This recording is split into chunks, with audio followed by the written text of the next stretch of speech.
اور یہودیوں کے 3 بڑے بڑے قبائل تھے، بنو نذیر ایک قبیلہ ہے، اور بنو قینقاع ایک قبیلہ ہے، اور اسی طرح سے اور اوس اور خزرج یہ قبائل ہیں، اور اسی طرح سے اور دیگر قبائل جو مدینہ میں آباد تھے، ان آبادیوں میں اچھے خاصے یہودی بھی رہتے تھے۔ تو رسول پاک صلی اللہ علیہ وسلم نے دیکھا کہ یہودی وہاں 10 محرم کو روزہ رکھتے ہیں۔ رسول پاک صلی اللہ علیہ وسلم نے ان سے استفسار کروایا کہ آپ کے یہاں جو 10 محرم کو روزہ رکھا جاتا ہے، اس کی کوئی اہمیت، کوئی خاص وجہ؟ تو انہوں نے کہا کہ ہماری کتابوں میں یہ بات لکھی ہے کہ اللہ تبارک و تعالی نے 10 محرم کو حضرت موسیٰ علیہ السلام کو سمندر سے نجات عطا فرمائی تھی، بحر قلزم سے نجات عطا فرمائی، اور موسیٰ علیہ السلام اور بنی اسرائیل کا دشمن تھا فرعون، وہ غرق اور برباد ہوا۔ اس خوشی میں ہم اس دن کو مناتے ہیں اور ہم اس دن کے روزے کا اہتمام کرتے ہیں۔ رسول پاک صلی اللہ علیہ وسلم نے ارشاد فرمایا کہ اگر یہودی اس دن کے روزے کا اہتمام کرتے ہیں اور وہ موسیٰ علیہ السلام کی تعظیم کی وجہ سے ایسا کرتے ہیں، تو ہم موسیٰ علیہ السلام سے زیادہ قریب ہیں، لہذا ہم بھی موسیٰ علیہ السلام کی تعظیم میں اس دن کا روزہ رکھا کریں گے۔ چنانچہ نبی پاک صلی اللہ علیہ وسلم نے 10 محرم الحرام کو روزہ رکھنے کا اہتمام کیا۔ جب رسول پاک صلی اللہ علیہ وسلم نے روزے کا اہتمام کیا تو آپ علیہ السلام چونکہ منبع علم تھے اور نبی پاک صلی اللہ علیہ وسلم ایک بہترین اسوہ حسنہ تھے، تو آپ کو دیکھ کر حضرت صلی اللہ علیہ وسلم کے جان نثاران صحابہ انہوں نے بھی 10 محرم کے روزے کا اہتمام کرنا شروع کیا۔ پھر نبی پاک صلی اللہ علیہ وسلم کے انتقال سے، وفات سے پہلے کا جو محرم تھا، اس محرم میں پھر نبی پاک صلی اللہ علیہ وسلم نے جب روزہ رکھا تو حضرت صلی اللہ علیہ وسلم سے یہ کہا گیا، اللہ کے رسول،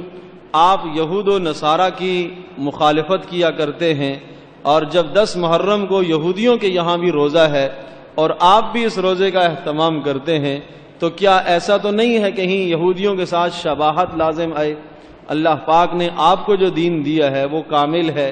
آپ کو جو دین دیا ہے وہ تمام ادیان کے لیے ناسخ ہے، آپ کو جو دین دیا ہے وہ تمام ادیان سے اعلیٰ اور ارفع اور بہتر ہے، تو کہیں ایسا تو نہیں ہے کہ یہ یہودیوں کی نقالی ہو جائے اور یہودیوں کے ساتھ مشابہت لازم آئے؟ تو نبی اکرم صلی اللہ علیہ وسلم نے ارشاد فرمایا، اگر آئندہ سال محرم میں زندہ رہا تو میں اس 10 محرم کے روزے کے ساتھ ایک اور روزہ بھی ملاؤں گا تاکہ یہودیوں کے ساتھ شباہت لازم نہ آئے۔ اور پھر آپ علیہ السلام نے یہ بھی بتایا کہ میں اللہ تبارک تعالیٰ سے اس بات کی قوی امید رکھتا ہوں کہ 10 محرم الحرام کا جو آدمی روزہ رکھے گا، اللہ تبارک تعالیٰ اس روزے کی برکت سے گزشتہ اس کے 1 سال کے گناہوں کو معاف کر دیں گے۔ یہ 10 محرم کے روزے کی فضیلت ہے۔ اس سے پہلے آپ نے سنا ہوگا یوم عرفہ کے روزے کی فضیلت یہ بیان ہوئی تھی کہ حضرت صلی اللہ علیہ وسلم نے ارشاد فرمایا کہ جو آدمی 9 ذی الحجہ کو روزہ رکھے گا، میں یہ امید رکھتا ہوں کہ اللہ پاک اس روزے کی برکت سے 1 سال گزشتہ اور 1 سال آئندہ کے گناہ اس کے معاف کر دیں گے، کفارہ بن جائے گا۔ لیکن یہ جو روزہ ہے 10 محرم کا، اس کے متعلق آپ نے ارشاد فرمایا کہ میں اللہ پاک سے امید رکھتا ہوں کہ اس روزے کی برکت سے اللہ تبارک تعالی اس بندے کے گزشتہ 1 سال کے گناہ معاف کریں گے۔ اور پھر آپ نے یہ ارشاد فرمایا کہ اگر میں آئندہ سال زندہ رہا تو میں انشاءاللہ اس 10 محرم کے ساتھ ایک اور روزہ بھی ملاؤں گا۔ اب آئندہ سال آنے سے پہلے چونکہ محرم میں یہ واقعہ پیش آیا اور محرم میں آپ علیہ السلام نے یہ بات ارشاد فرمائی، محرم کے بعد سفر اور پھر ربیع الاول میں حضرت صلی اللہ علیہ وسلم کا وصال ہو گیا۔ آئندہ سال نبی پاک صلی اللہ علیہ وسلم کو محرم کا روزہ رکھنے کی نوبت نہیں آئی اور آپ علیہ السلام اس سے پہلے ہی اپنے خالق حقیقی سے جا ملے۔ صحابہ نے حضرت صلی اللہ علیہ وسلم کی اس تمنا اور چاہت کے بعد اپنا معمول بنا لیا کہ 10 محرم کے ساتھ ایک اور روزہ بھی رکھا کرتے تھے۔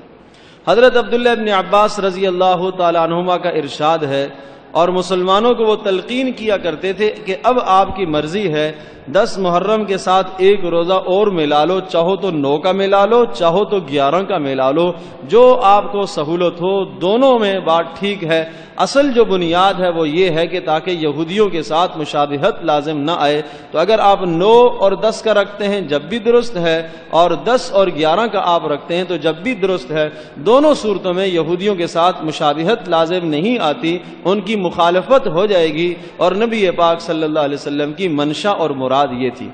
تو اب عرض یہ کیا کہ 2 روزے ہو گئے، ایک تو 10 محرم کا، تو 10 محرم کے روزے کی فضیلت تو یہ بتا دی گئی ہے کہ اس کی فضیلت یہ ہے کہ آپ نے ارشاد فرمایا کہ مجھے امید ہے کہ 1 سال کے گناہوں کا کفارہ بن جائے گا۔ اس کے ساتھ جو 9 کا یا 11 کا آپ ملائیں گے تو اس کی فضیلت کیا ہے؟ اس کی فضیلت یہ ہے کہ یہ نبی پاک صلی اللہ علیہ وسلم کی تمنا ہے، آپ علیہ السلام کی چاہت میں، آپ علیہ السلام کی سنت کی پیروی میں ہم 9 کا یا 11 کا ساتھ روزہ رکھیں گے۔ تاہم اگر ایک آدمی نے 9 کا روزہ نہیں رکھا یا 11 کا نہیں رکھ پایا تو اس کے لیے یہ بات بالکل درست اور جائز ہے کہ وہ 10 ہی کا رکھ دے۔ اگر پہلے بھی نہیں رکھ پایا، بعد میں بھی نہیں رکھ پایا، کسی مجبوری کی بنیاد پر نہیں رکھ پایا، تو اس کا یہ معنی ہرگز نہیں ہے کہ وہ 10 محرم کا بھی نہ رکھے، بلکہ رکھے 10 کا۔ لیکن اگر اسے ہمت ہے اور اس کے پاس وسعت ہے اور برداشت کرنے کا مادہ اس کے اندر موجود ہے، کوئی عذر نہیں ہے، تو اس کے ساتھ ایک اور روزہ بھی ملا دے تاکہ رسول پاک صلی اللہ علیہ وسلم کی اس منشا پر عمل ہو جائے۔ یہاں ایک بات قابل غور ہے، وہ یہ کہ رسول پاک صلی اللہ علیہ وسلم نے یہ ارشاد فرمایا کہ میری یہ تمنا ہے کہ اس کے ساتھ میں زندہ رہا تو آئندہ سال 1 روزہ اور ملاؤں گا۔ یہ آپ نے کیوں ارشاد فرمایا؟ تاکہ یہودیوں کے ساتھ مشابہت لازم نہ آئے۔